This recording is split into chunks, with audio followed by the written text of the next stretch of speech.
네, 이번 주 페이퍼 업데이 공유 드리도록 하겠습니다. 제가 공유 드릴 내용은 이번 작년 유립스에 발표가 된 논문으로 이제 랭귀지 모델들이 기존에는 다국어를 처리하기 위해서 영어 중심의 생각을 하고 그것에 많이 의존한다라고 하는 주장이 일반화된 지식처럼 받아들여지고 있는 추세인데 그것에 대해서 좀 다르다.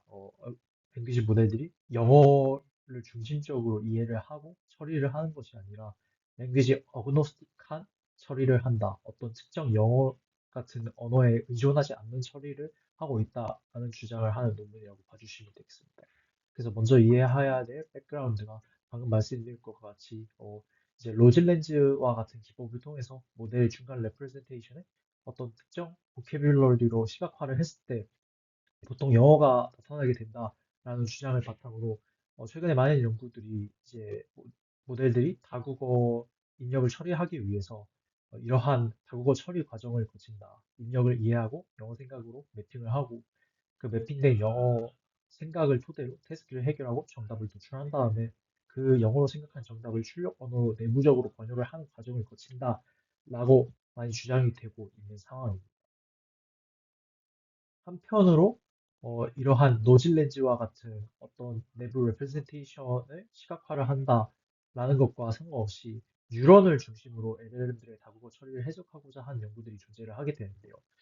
이러한 연구들을 해서 이제 language related 뉴런을 찾게 됩니다. 그러니까 어떤 특정 언어를 처리할 때 활성화되는 일관적으로 활성화가 되는 뉴런들이 존재를 하게 되는데 또 그러한 language related 뉴런을 여러 언어들을 처리할 때 어, 관여를 하게 되는 여러 언어들이 처리에 어, 계속해서 항상 활성화가 되는 그런 랭귀지 쉐어드 뉴런이 있고 그리고 어떤 하나의 언어의 처리를 할 때에만 액티베이트가 되는 랭귀지 익스클루시브 뉴런이 있다라고 이런 식으로 랭귀지 릴레이티드 뉴런을 구분을 하게 됩니다. 근데 이 연구에서 일단 첫 번째로 발견을 하는 점이 이제 최근에 이제 여러 다국어 모델들이 공개가 되었고 그 모델들이 점점 버전이 새로 갱신이 되면서 다국어 성능도 마찬가지로 올라가게 되었는데 그러한 모델들의 발전과 함께 어떠한 이런 랭귀지 쉐어드 뉴런이 모델 전체의 뉴런들 중에서 차지하는 비중이라던가 그러한 랭귀지 쉐어드 뉴런에 의존을 해가지고 다국어 처리를 하는 그런 비율 같은 것들이 다국 그 쉐어드 뉴런에 의존하는 정도가 함께 커졌다라는 것에 대해서 이 논문에서 일단 제시를 하고 이야기를 이어나가게 됩니다. 그래서 일단 그러한 랭귀지 쉐어드 뉴런, 랭귀지 뭐 익스클루시브 뉴런들에 대해서 어떻게 찾아내고 구분을 하느냐에 대해서 먼저 반복론적인 부분에 대해서 간단하게 말씀을 드려보자면 일단 먼저 뉴런의 단위 같은 경우에는 모델 파라미터 행렬 중에서 특정 한 행 혹은 열을 하나의 뉴런이라고 가정을 합니다. 그랬을 때 그 각각의 뉴런들에 대해서 어떤 그 LLM의 전체 파라미터들이 있을 텐데, 그리고 입력 X가 있을 텐데, 그 입력 X를 처리한 결과와 그 LLM 전체 파라미터들 중에서 그 해당하는 뉴런 하나를 비활성화를 시킨 다음에 그 똑같은 입력 X를 처리를 했을 때에 그 나타나게 되는 이 출력값의 변화가 특정 스레시홀드를 넘어가게 된다라고 했을 때 그 어떤 랭귀지 L에 대한 입력 X들에 대해서 이러한 결과가 나타나게 된다면 그 뉴런은 그 랭귀지에 대한 랭귀지 릴레이티드 뉴런이다라고 이야기를 합니다. 그랬을 때 이렇게 각각의 언어들에 대해서 랭귀지 릴레이티드 뉴런을 구하게 되었을 때 그 여러 언어들에 대해서 전체적으로 항상 활성화가 된다. 여러 언어들의 처리에 모두 관여를 하고 있다라고 하면 랭귀지 쉐어드 뉴런. 그렇지 않고 랭귀지 쉐어드 뉴런에 속하지 않고 진짜 어떤 하나의 언어의 처리에만 관여를 하겠다라고 하면 랭귀지 익스클루시브 뉴런으로 구분을 하게 됩니다. 그리고 이렇게 찾은 뉴런들을 활용을 해가지고 어떤 한 언어가 쉐어드 뉴런에 얼마나 이 언어의 처리를 함에 있어서 의존을 하느냐를 이런 식으로 PPL의 차이, PPL의 변화를 활용을 해가지고 어, 그 계산을 하게 되고요. 그리고 이러한 각각의 언어들의 쉐어드 뉴런 임포턴스를 그 모든 언어들에 대해서 그 애그리게이트를 해가지고 그 모델이 전체적으로 언어들을 처리를 함에 있어서 얼마나 랭귀지 애그노스틱하게 어, 다국어 처리를 하느냐에 대해서 랭귀지 어그노스틱 스코어라는 것을 정의를 하게 됩니다. 참고로 이렇게 각각의 언어에 해당하는 그 뉴런들을 찾는 데 있어서는 오스카 코퍼스라고 해서 이제 병렬 그 여러 가지 언어들에 대해서 병렬 문장들이 존재하게 되는 커퍼스인데 그 커퍼스에서 각 언어에 대해서 1000개의 문장씩을 추출을 해서 디텍트를 하고 그 후에 말씀드린 어떤 다국어 능력에 대해서 관측을 하는 데 있어서는 MGSM과 MLU 벤치마크를 활용하게 됩니다. 그래서 먼저 이 각각의 뉴런들에 대해서 찾은 다음에 그 뉴런들이 얼마나 그 모델에서 비율이 나타나는가, 이 뉴런들이 얼마나 모델에서 많이 존재를 하게 되는가에 대해서 먼저 보고를 하게 되는데요. 언어 처리에 특화된 뉴런들의 수 자체가 상당히 적다. 전체 모델의 파라미터들, 뉴런의 수 중에서 이 랭귀지와 관련되어 있는 뉴런들을 어, 다 합쳐도 뭔가 1%가 넘을랑 말랑 한다라는 것을 일단 먼저 보여줍니다. 그럴 때 그나마 랭귀지 쉐어드 뉴런의 비중이 좀 높게 되고 특이한 점으로 이렇게 고자원 영어와 중국어 같은 고자원 언어들에 대해서는 랭귀지 익스클루시브 뉴런들의 수가 상대적으로 적은데 저자원 언어들에 대해서는 랭귀지 스페시픽한 랭귀지 익스클루시브한 뉴런들의 수가 좀 상대적으로 높다라는 그런 결과를 보여줍니다. 하지만 그 적은 숫자의 뉴런들이 이제 이 다국어 처리에 있어서 핵심 역할을 한다라는 것은 이제 이 그러한 뉴런들에 대해서 에벌레이션을 하게 되었을 때 퍼플렉시티 변화가 얼마나 크게 나타나는가를 통해서 보여주게 되는데요. 그랬을 때 이제 모델 전체적으로 이제 랭귀지 시어드 뉴런을 에벌레이트 했을 때 퍼플렉시티가 더 많이 올라가게 되고 익스클루시브 뉴런들은 올라가긴 하지만 그렇게 쉐어드 뉴런에 비해서 영향력이 크진 않고 랜덤 뉴런들은 영향력이 그렇게 크지 않았다라는 것을 일단 이야기를 합니다. 그래서 실제로 이렇게 찾아낸 뉴런들이 이러한 언어들의 처리에 있어서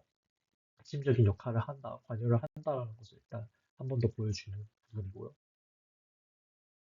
그리고 이 논문에서 좀 이야기하는 부분 중에서 좀 핵심적이다라고 생각되는 부분이 LLM들의 다국어의 어떤 능력의 발전, LLM들의 어떤 다국어 능력의 정도랑 이 쉐어드 뉴런의 그 전체 뉴런 대비 비율, 그러니까 얼마나 그 모델 내에서 쉐어드 뉴런이 많이 할당이 되어 있는가, 얼마나 많이 존재하는가가 이제 이 다국어 능력 이 정도랑 상당히 강한 상관관계가 있다라는 것을 일단 첫 번째로 보여주고요. 추가로 아까 말씀드린 것과 같이 어떤 다국어의 처리를 함에 있어 모델 전반적으로 언어 전반적으로 얼마나 이런 랭귀지 어그노스틱한 뉴런들에 의존을 하느냐, 랭귀지 익스클루시브 뉴런들보다 그 정도에 대해서 나타나는 랭귀지 어그노스틱 스코어랑 또 멀티링구얼 어빌리티랑 상관관계가 있다라는 것을 보여주게 됩니다. 즉, 다시 말해서 어떠한 모델들이 전반적으로 다국어 처리를 잘 하기 위해서는 더욱 많은 쉐어드 언어와 상관없는 그 모든 언어들의 처리에 있어서 관여를 하게 되는 쉐어드 뉴런을 많이 확보할 필요가 있고 그리고 그 쉐어드한 뉴런을 많이 활용을 해가지고 다국어를 처리하려고 하면 할수록 다국어 성능이 향상되는 경향이 있더라라는 것을 보여주는 부분. 또한 이 논문에서 한 가지 주장하는 점은 이제 이 랭귀지 어그노스틱 스코어를 기반으로 해가지고 이 모델을 다르게 그러니까 어떤 특정 뉴런을 타겟팅을 해가지고 멀티링구얼 어빌리티를 끌어올려주기 위한 학습을 진행을 할 수 있을 텐데 이 랭귀지 어그노스틱 스코어를 기반으로 해가지고 이 각각의 모델들에 대해서 다른 부분에 포커스를 해가지고 학습을 진행을 해주는 게 성능이 더 좋게 나오더라라는 부분에 대해서 이야기를 하게 됩니다. 그래가지고 이 각각의 이 표에 나타나 있는 각각의 모델들이 랭귀지 어그노스틱 스코어가 낮은 중간 정도의 높은 정도에 따라서 이렇게 나눠져 있게 되는데 여기서 이야기하는 부분은 랭귀지 어그노스틱 스코어가 낮은 모델의 경우에는 그냥 뭐 쉐어드 뉴런이건 익스클루시브 뉴런이건 어디에 학습을 하건 솔직히 크게 상관없이 이 모델 자체가 아직 많이 멀티링구얼 어빌리티가 부족하기 때문에 발전 여지가 많이 남아있다라는 이야기를 하고 있는 거고 중간 정도의 모델의 경우에는 쉐어드 뉴런에 포커스를 해가지고 학습을 해줬을 때 효과가 좋게 나타나고 이제 랭귀지 어그노스틱 스코어가 이미 많이 높아진 모델의 경우에는 쉐어드 뉴런에 포커스를 해서 학습을 해봤자 솔직히 크게 효과를 기대할 수가 없고 익스클루시브 뉴런에 포커스를 해서 학습을 해주는 것이 더 좋은 효과로 이어질 수 있다라는 부분을 이야기를 하고 있습니다.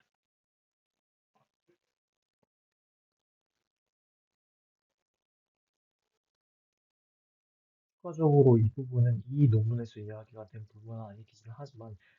같은 저자가 후속으로 쓴 논문에서 나오게 되는 내용인데 좀 비슷하게 이야기가 되고 있는 부분이 있어가지고 간단하게 공유를 드려보자면 최근에 이제 많은 모델들의 근간이 되고 있는 믹스처 오브 엑스퍼트 LLM들에서 멀티링구얼 능력이 어떻게 나타나게 되는가와 관련해서 엑스퍼트 단위의 분석을 진행해 봤을 때 MOE 모델들에서도 마찬가지로 랭귀지 익스클루시브 엑스퍼트와 랭귀지 어그노스틱 엑스퍼트들이 나타나게 되고 저자와 언어들에서는 랭귀지 익스클루시브 엑스퍼트들에 강하게 의존하는 반면 고자와 언어들은 이제 그런 랭귀지 익스클루시브 엑스퍼트보다는 이제 랭귀지 어그노스틱 엑스퍼트들에 많이 의존을 하게 되고 그러한 랭귀지 익스클루시브 엑스퍼트들을 비활성화시켰을 때에도 성능 감소가 그렇게까지 크지 않다, 좀 더 로버스트하다라는 이야기를 하고 있습니다. 이번 주에 공유될 내용이 여기까지.